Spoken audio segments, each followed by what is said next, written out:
Hi guys, welcome back to my video. This is Lai, and today I'm going to try something new, is introducing you guys one male writer today. His name is Theodore Dreiser. Among his works, I choose one novel named Sister Carrie. This novel had also been remade into a movie called Carrie in 1952. And I have to say, you guys really need to watch this movie. I recommend you. You won't regret it about this movie.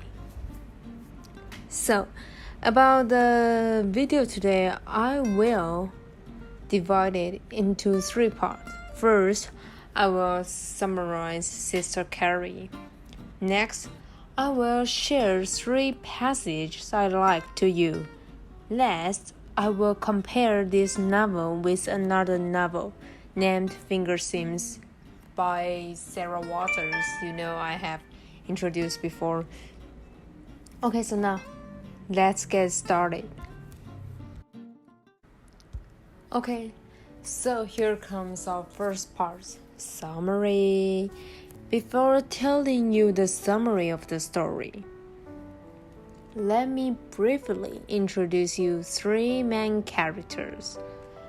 So this picture is from Carrie, and you can see these main characters are so gorgeous and beautiful or handsome. Okay, so you can see these female characters named Carrie Meeber. Well, she's a nobody in the beginning, but she changed to a famous actress after transition. Later I will tell you what transition is. And now you can see next on the left side, this man is George Hurstwood.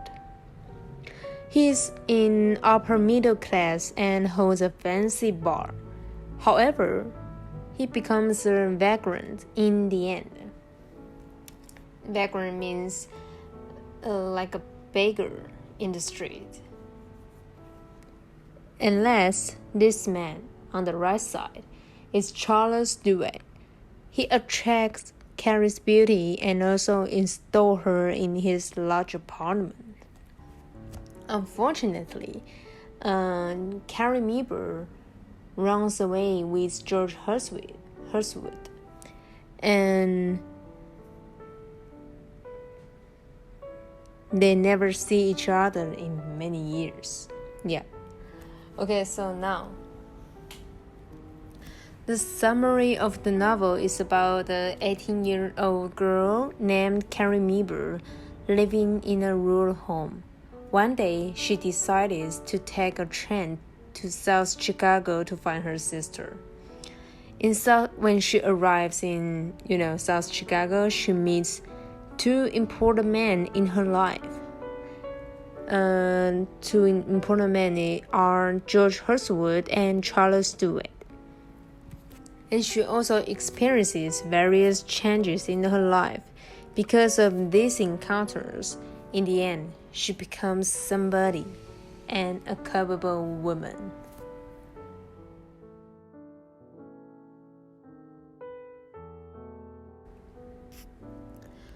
Okay, so now welcome to our second passage. So in this part, I choose three passages I like, and I want to share you why I like this passage. So I use the main ideas to name these three passages. The first one is the country woman. I will tell you why I say her is a country woman. And the second is turn and leave. This is a transition part. Yeah. And the third one is a well-known actress. Okay, so now let's talk about the country woman. In this moment, she has no direction and doesn't know what to do. She only cares about how to survive and earns money to pay for the rent because she lives with her sister, so she needs to help her sister to pay for the house.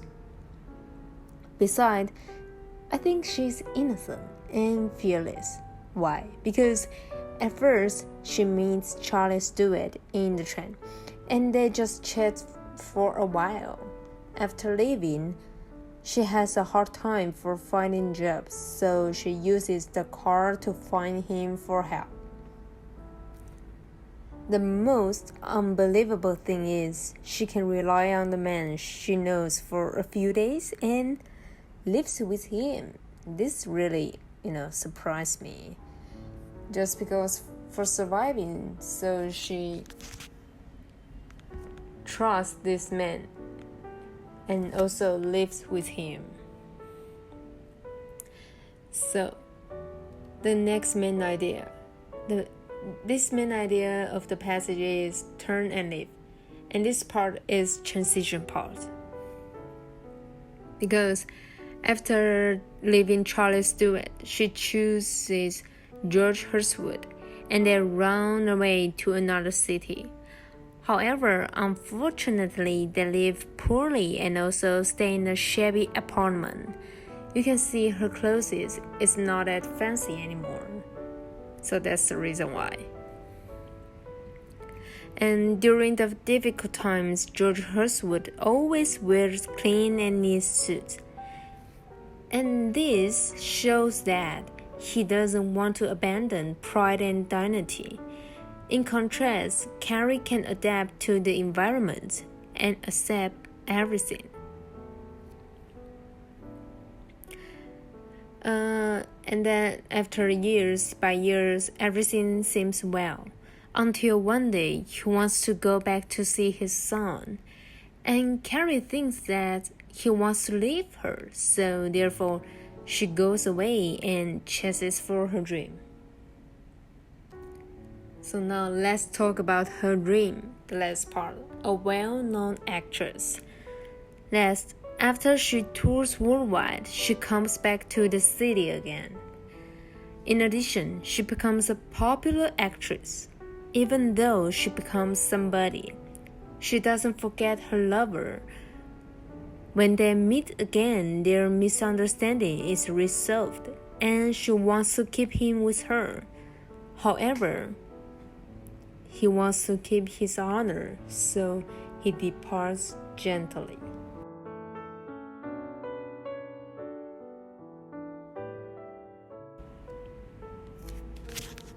Okay, so welcome to our last part, comparison and contrast.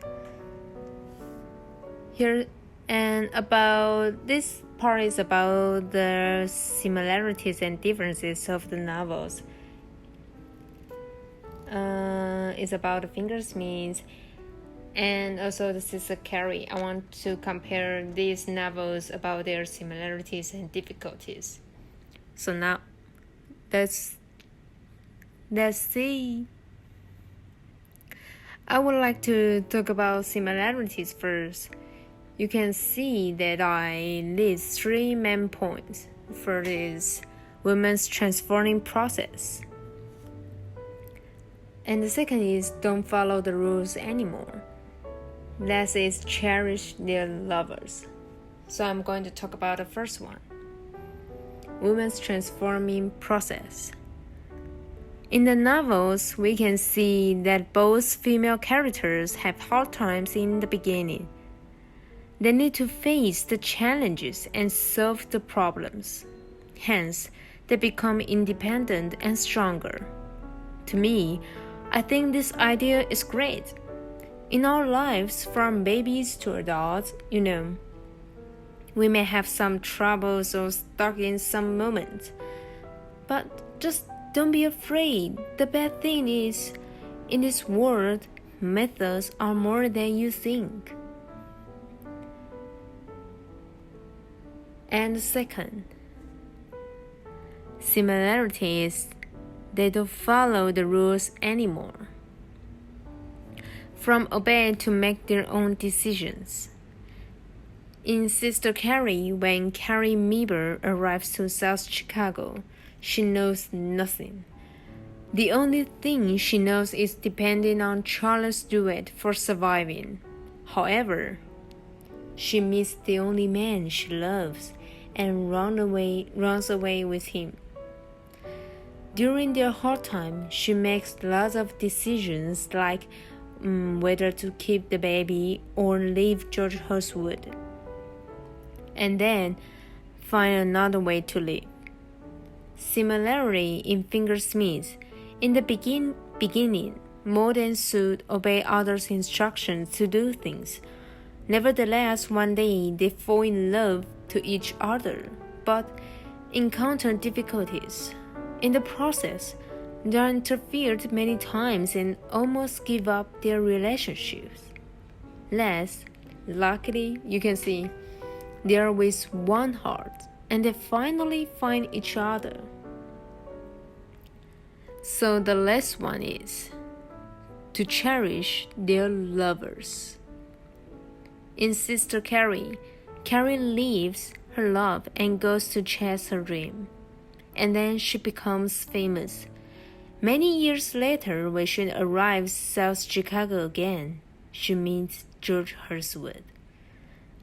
She still wants to stay with him, whereas George Hurstwood wants to protect his honor, so he leaves and takes one of her scenes as a souvenir away.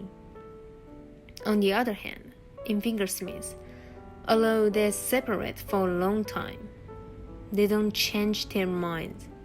Besides, going through these terrible things make them stronger and firm their love. Okay, after those similarities, I'm going to talk about differences between those novels. First one is decisive versus cautious. And the next one is peaceful versus heavy. I'm going to talk about the decisive versus cautious first. So, in Sister Carrie, Carrie is a decisive woman, right?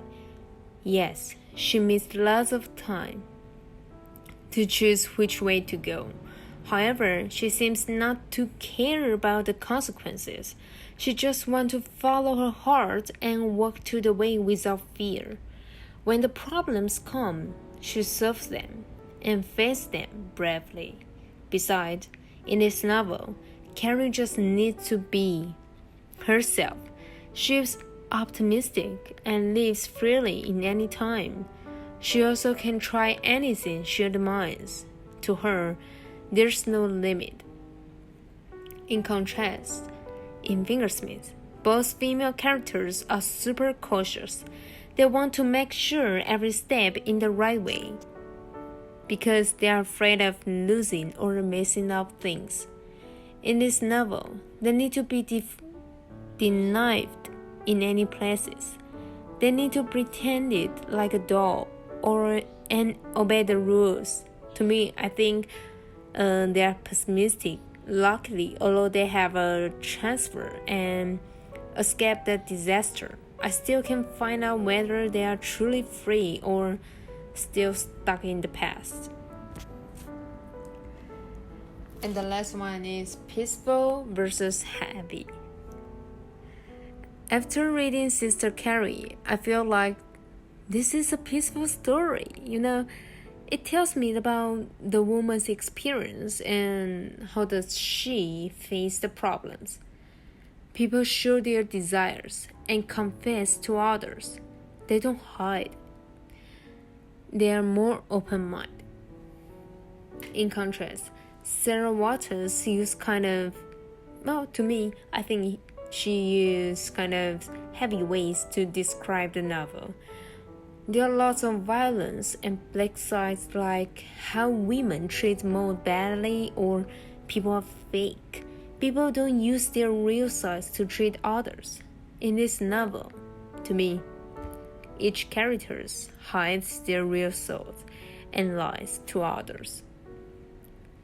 And this kind of novel is like our Chinese costume drama, 甄嬛传. So, this is the end of my video today. I hope you like it.